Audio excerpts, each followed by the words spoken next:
that can get him into trouble. But now he's learning, okay, when do I get others involved? How do I learn when to score, when to pass, do all those things? And you think about those other guys that have been at the helm the past 3 years. Kobe White, for example, had Seventh Woods with him to help guide the way. That's a good point. Cole Anthony didn't have that last year. Love and Davis don't have that this year. And so you saw those kind of struggles. But, man, yeah, both of these guys, like you said, they're making strides. They're working hard. Love has 5 assists now in each of the past ACC games. He did have 5 turnovers against NC State on Saturday. Right. But last night against Pitt, he didn't have a single turnover until it was like a minute 40 left in the game, and that was just wrong place, wrong time. He spun in the lane, and his elbow ran into the Pitt player's head and fouled out. And so that was his only turnover of the game last night. I thought he made great decisions with the ball. There was a play in the first half where he missed a shot, but he was Baycott tipped out the rebound to him. He penetrated, avoided a defender in the lane, and got a floater. But then later he penetrated, drew the defense, kicked out to Walton for a 3. There was another one he penetrated, drew the defense, and just dumped off to Brooks right there for a dunk. And so, man, they're getting it, Josh. And I love getting to watch this slow progression. But, man, they're growing.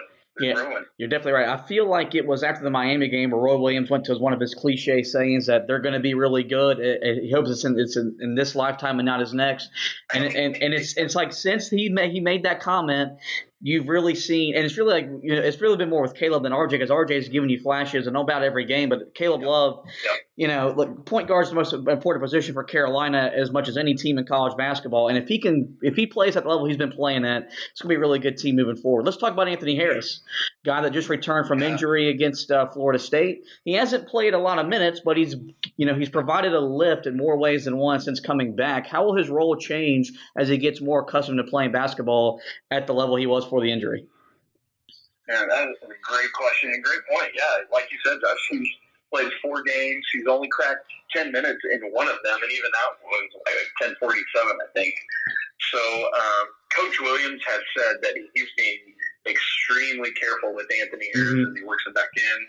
Gosh, this poor guy coming off 2 different ACL injuries, and I get it. I mean, we all remember how devastated Coach Williams was last year after the Yale game when he tore his ACL. That was the game when he broke Coach Smith's record. And so, we see how much this young man means to Coach. And so, that said, I would say that barring an injury, I don't think he'll join the starting lineup this season. I think we're pretty set now with Love, Walton, and Black, and Brooks, and Baycott. Man, they've just found their way.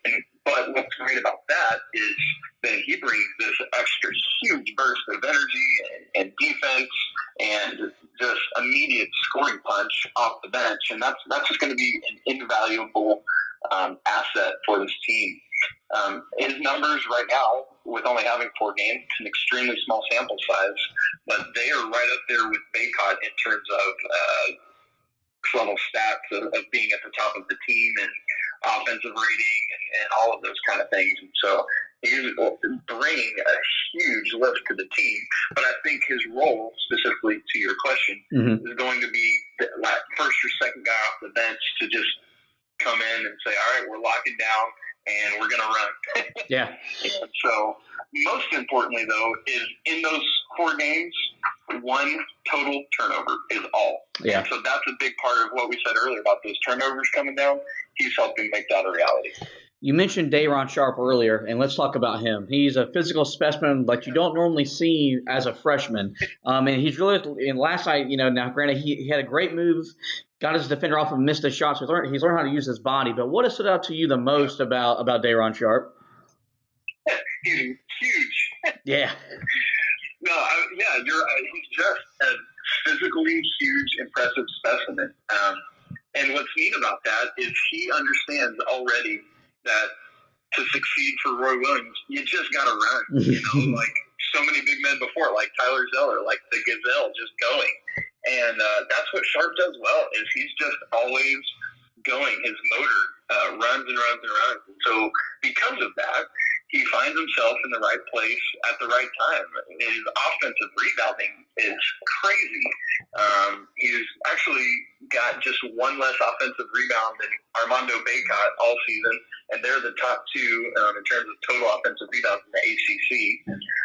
They are, in terms of offensive rebounds per game, they're both behind Champagny from Pitt, which, man, that guy's impressive. Yeah. Holy cow. Wow, what a game from him last night. But so Pitt's played fewer games, but so he's averaging more than those guys. But Sharp's offensive rebounding, what was it, NC State this weekend? He had 3 offensive rebounds, 2 of them put back for dunks and the other for a layup. I mean, so he's just so efficient with what he's doing. And then the other thing that's really impressed me about him is his passing.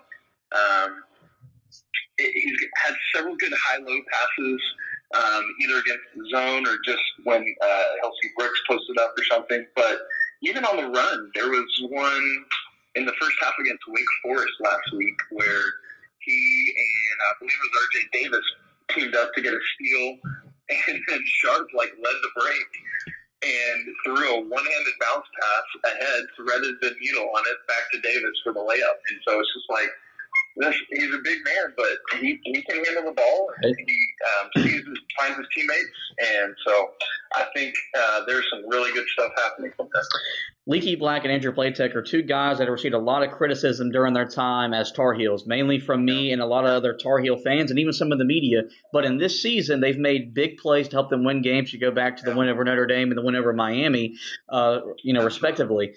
Can you speak on their maturity and their experience and what it's done for this team? Yeah, absolutely. I mean, gosh, what? I was just so happy for both of them. Both hit a game-winning shot this year. Like you said, just big moments for those young men who have, just like you said, received so much criticism outside the team. As we all well know, Coach is very protective of those guys. He knows what he has in them. Mm-hmm.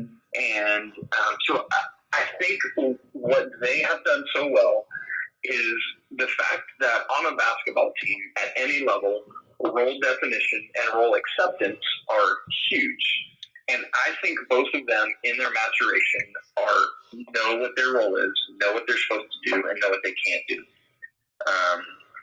On a young team, guys like this who have been around for a while know what is expected, know what needs to happen. That in itself is invaluable. But as you see other players getting more shots, we know by this point, Leaky Black just is not a pure scorer. It is what it is, right? And we even see it the last 4 games. I think he's had no more than 5 shot attempts, but he's taking smarter shots.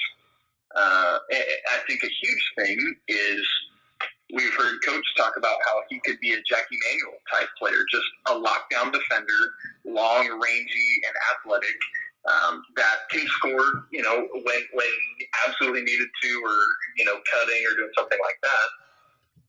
But what Leaky really brings, this ability to guard 1 through 5 essentially, which could mean any team's best player, is huge, because Carolina will often struggle with dribble penetration and kickouts for threes. Right. He can lock down on something like Buddy Boeheim in that Syracuse game. The second half, that was so impressive.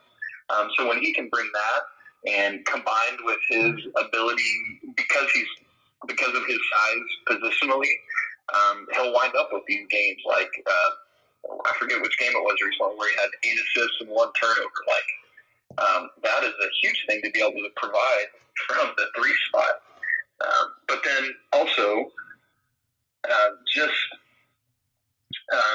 the rebounding that he brings as well from that. When he can do that and do it, I think that combined with the rest of the front court, there's no reason Carolina should ever be out-rebounded, which has only happened twice. Right.